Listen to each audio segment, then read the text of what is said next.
ചൊവ്വാഴ്ച വൈകുന്നേരം 7:30 ആയപ്പോഴത്തേക്ക് അച്ഛൻ വിളിച്ച് പറഞ്ഞു വരാമെങ്കിൽ കുറച്ച് മീനെ കൊണ്ടുപോകാൻ ചിറയിൽ പോയി ഞാൻ വലയിട്ടിട്ടുണ്ടെന്ന്. ഒന്നും നോക്കിയില്ല, ഞങ്ങൾ രണ്ടുപേരും നേരെ കൈതക്കോടിന് വെച്ച് പിടിച്ചു. ചെന്നപ്പോൾ അച്ഛൻ വന്നിട്ടില്ല. അച്ഛനെ വിളിച്ചപ്പോൾ അച്ഛൻ പറഞ്ഞു വല എടുക്കാൻ പോകുന്നേ ഉള്ളൂ, അരമണിക്കൂറിനുള്ളിൽ വരുമെന്ന്. അരമണിക്കൂർ കഴിഞ്ഞപ്പോഴത്തേക്ക് അച്ഛൻ താണ്ടട നല്ല മുഴുത്തൊരു ചെമ്പല്ലിയും 2 ബ്രാലും പിന്നെ കുറച്ച് സിലൂപ്പിയൊക്കെ ആയിട്ട് ഓടി വന്നു. ഞങ്ങളതെല്ലാം കിട്ടിയതെല്ലാം പറക്കി കവറിനകത്താക്കി നേരെ കല്ലടയ്ക്ക് ചെന്ന്. കല്ലട ചെന്നപ്പോൾ മോള് പറഞ്ഞു അമ്മേ നമുക്ക് മീൻ വറുത്താലോ. അപ്പോൾ ബ്രാലിന് ജീവൻ ഉണ്ടായതുകൊണ്ട് അതിനെ രണ്ടിനെയും വേഗം എടുത്ത് ഫ്രീസറിൽ കയറ്റിയിട്ട് ബാക്കിയെല്ലാം ഞങ്ങൾ കട്ട് ചെയ്ത് വറക്കാൻ എടുക്കാനായിട്ടിരുന്നു. കട്ട് ചെയ്തുകൊണ്ടിരിക്കുന്നതിനിടയ്ക്ക് ആളെന്നോട് ചോദിക്കുക, അമ്മ ഇതെനിക്ക് വറുത്ത് തരാനാണോ, എരിയിടുവോ, എൻ്റെ നല്ല അമ്മയല്ലയോ എന്നൊക്കെ പറഞ്ഞ് എനിക്കൊരു ഉമ്മയൊക്കെ തന്നിട്ട് ആളുടെ പാട്ടിനും കയറിപ്പോയി. പിന്നെ നേരെ ഞാൻ ആ മീനെല്ലാം അകത്ത് കൊണ്ടുവന്ന് ഒന്നുകൂടെ കഴുകിയിട്ട് അരപ്പ് റെഡിയാക്കി. അരപ്പിന് ഞങ്ങളിവിടെ വെളുത്തുള്ളിയും ഇഞ്ചിയും ചുമന്നുള്ളിയും മുളക് പൊടിയും മസാലപ്പൊടിയും കുരുമുളക് പൊടിയും ഇതെല്ലാം ഇട്ട് മിക്സിക്കകത്തിട്ട് അരച്ചെടുത്ത് അരപ്പ് റെഡിയാക്കുകയാണ് ചെയ്യുന്നത്. പിന്നെ കുറച്ച് വെള്ളവും കൂടെ അതിനകത്ത് ഒഴിച്ച് ഉപ്പും ഇട്ടായിരുന്നു.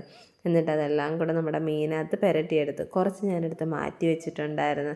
മീൻ വറുത്ത് ഒരു സൈഡ് തിരിച്ചിട്ട് കഴിയുമ്പോൾ അതിനകത്ത് ഇട്ടാൽ ബാക്കി അരപ്പില്ലാത്ത ഭാഗത്തെല്ലാം പിടിക്കുമെന്ന് വിചാരിച്ചിട്ട് അത് കുറച്ചെടുത്ത് മാറ്റി വെച്ചിട്ട് ബാക്കിയെല്ലാം മീനകത്ത് പുരട്ടിയെടുത്ത് ഒരു 10 മിനിറ്റ് റെസ്റ്റ് ചെയ്യാനായിട്ട് വെച്ച്. ആ തക്കത്തിന് ഞാൻ വേഗം പാനൊക്കെ എടുത്ത് എണ്ണയൊക്കെ ഒഴിച്ച് കറിവേപ്പില വെച്ചാൽ മഴയായതുകൊണ്ട് വെളിയിലിറങ്ങാൻ വയ്യാത്തതുകൊണ്ട് ഫ്രിഡ്ജ് തുറന്ന് നോക്കിയപ്പോൾ അതിനകത്തൊരു ഒറ്റ തണ്ടിരിപ്പുണ്ടായിരുന്നു.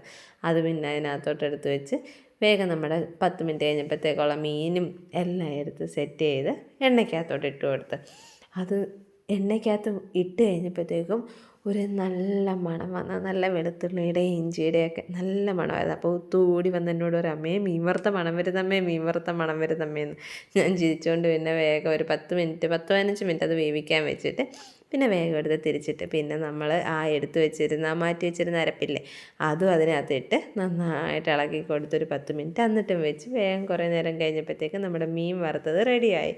അപ്പോൾ ആളെനിക്ക് സമാധാനം തരുന്നില്ലായിരുന്നു. വെന്തോ വെന്തോ വെന്തോ എന്ന് ചോദിച്ച് നിൽക്കുമായിരുന്നു. വീട്ടിൽ നിന്ന് വരാൻ നേരത്ത് അമ്മ അവിടെ ചക്ക വേവിച്ച് വെച്ചിട്ടുണ്ടായിരുന്നു. അതിൽ നിന്ന് കുറച്ച് ചക്ക വേവിച്ചതും എടുത്തുകൊണ്ട് വന്ന് വീട്ടിലെ ചോറും എല്ലാം എടുത്ത് നമ്മൾ കഴിക്കാനായിട്ടിരുന്നു. ആൾ ചൂടൊന്നും നോക്കാതെ അമ്മ ഞാൻ എടുത്തോട്ടെ എന്ന് ചോദിച്ചിരിക്കുക. ഞാൻ പറഞ്ഞ മക്കളുടെ അടുത്ത് തിന്നാൻ പറഞ്ഞിട്ട് ഊതി ആദ്യം എടുത്തപ്പോൾ കൈ പൊള്ളി, പിന്നെ ഞാൻ ഊതി കൊടുത്തിട്ട് എനിക്ക് ചെങ്ങലുണ്ടെന്ന് നല്ല ടേസ്റ്റ് ഉണ്ടെന്നൊക്കെ പറഞ്ഞുകൊണ്ടിരിക്കുന്നത്. ഇത് കാണുമ്പോൾ എനിക്കൊരു സന്തോഷമാണ്. അപ്പോൾ എൻ്റെ വീഡിയോ കാണുന്ന എല്ലാവരും എൻ്റെ ചാനൽ സബ്സ്ക്രൈബ് ചെയ്യണേ, ഒരു ലൈക്കും ചെയ്യണേ, വേണമെങ്കിൽ ഒരു കമൻറ്റോടെ. അപ്പോൾ ഇന്നത്തെ വീഡിയോ അത്രയേ ഉള്ളൂ. Tata bye bye.